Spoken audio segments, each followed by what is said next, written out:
অন্যদিকে আপনারা জানেন পাসপোর্ট জালিয়াতি চক্রের পর্দাফাঁস হয়েছে। মুহুরী পরিচয়ে জালিয়াতি করতেন সমীর দাস, তাকে গ্রেফতার করা হয়েছে। আর এবার বারাসাত থেকে এই জাল নথি কাণ্ডে আরও দুজনকে গ্রেফতার করেছে পুলিশ, যাকে জানা যাচ্ছে যে সমীর দাসের দুই সহযোগী যাদেরকে পুলিশ গ্রেফতার করেছে এবং আরও এক সহযোগী পলাতক, এমনটাই জানা যাচ্ছে।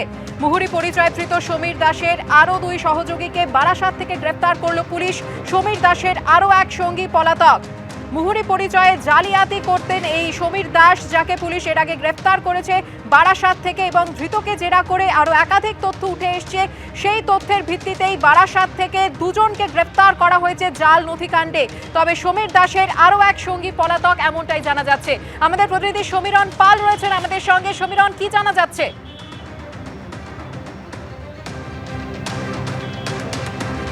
দেখো, যেটা জানা যাচ্ছে যে সমীর দাস তার ঘনিষ্ঠ সহযোগী দুজনকে গ্রেপ্তার করেছে পুলিশ।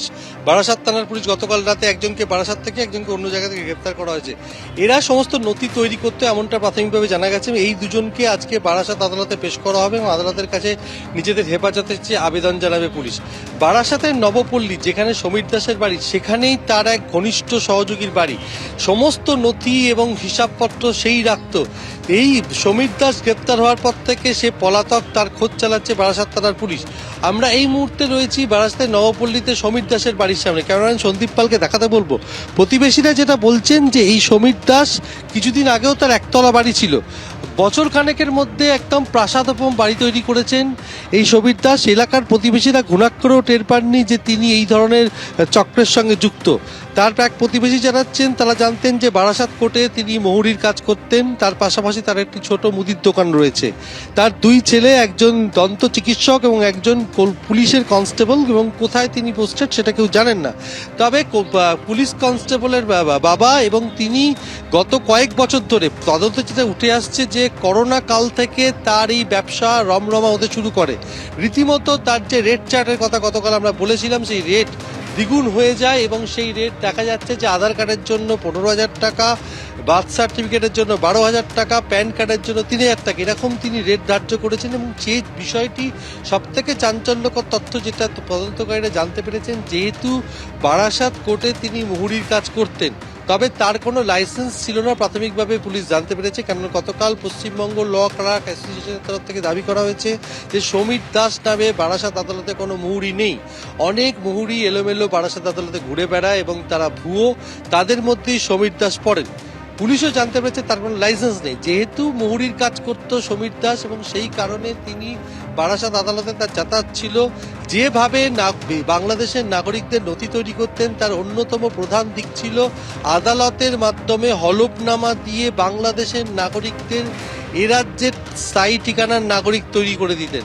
অর্থাৎ যে বাসিন্দা বাংলাদেশের থেকে আসবেন, তার যে আত্মীয় থাকেন ভারতে, অর্থাৎ উত্তর 24 পরগনার বারাসাতের বিভিন্ন এলাকায়, তাদের ঠিকানা ব্যবহার করে তাদের নাম দিয়ে আদালত থেকে হলফনামা তৈরি করে তার নথি তৈরি করা হতো। এবং সব স্তম্ভিত তদন্তকারীরা যে সমস্ত নথি তৈরি করা হতো তার অধিকাংশই আসল, অর্থাৎ এই সমস্ত তথ্য জোগাড় করে এই সমস্ত কাগজপত্র দিয়ে তারা একেবারে আসল আধার কার্ড তৈরি করত।